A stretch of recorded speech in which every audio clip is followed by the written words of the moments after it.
আসসালামু আলাইকুম ওরহমতুল্লাহি ওয়াবারাকাতুহ। আলহামদুলিল্লাহি রাব্বিল আলামিন ওয়াসসালাতু ওয়াসসালামু আলা আশরাফিল আমবিয়া ওয়াল মুরসালিন ওয়া খাতামান নাবিয়্যিন ওয়া আলা আলিহি ওয়া আসহাবিহি আজমাইন। সুপ্রিয় দর্শক শ্রোতা, প্রত্যেককে জানাচ্ছি আজকের দিনের বিশেষ শুভেচ্ছা ও অভিনন্দন। আজকের দিনটি আমাদের কাছে তিনটি কারণে স্পেশাল একটি দিন, বিশেষ একটি দিন। নম্বর 1, আজকে ছুটির দিন, সাপ্তাহিক ছুটির দিন।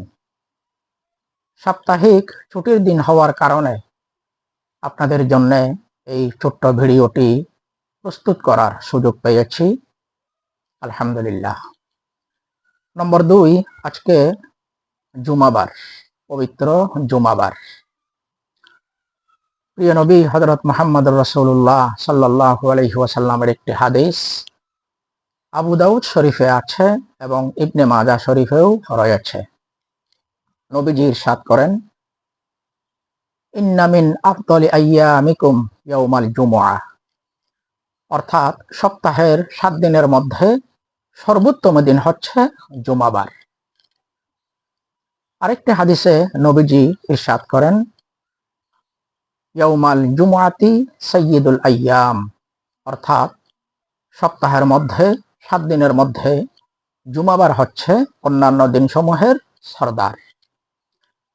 এক কথায় নবীজির পবিত্র জবানে আমরা জানতে পারলাম জুমাবার সপ্তাহের 7 দিনের মধ্যে সর্বোত্তম দিন এবং জুমাবার সপ্তাহের 7 দিনের মধ্যে সরদার তথা অন্যান্য দিনগুলোর নেতা। 3 নম্বর হচ্ছে আজকে আশুরা। হিজরি 1448 হিজরির মুহররম মাসের আজকে 10 তারিখ, অর্থাৎ আশুরা।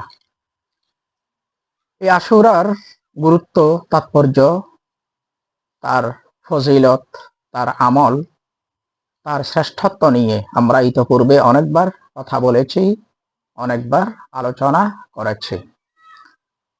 তো একদিকে সপ্তাহের ছুটির দিন, অন্যদিকে পবিত্র জুমাবার, পাশাপাশি আবার মুহররমের 10 তারিখ তথা আশুরাও, এই তিনটি বৈশিষ্ট্য আজকের একদিনের মধ্যে একত্র হয়েছে, নিহিত রয়েছে। এ কারণে আজকের দিনের স্পেশাল শুভেচ্ছা ও অভিনন্দন আপনাদের সবাইকে জানাচ্ছি, প্রিয় দর্শক শ্রোতা।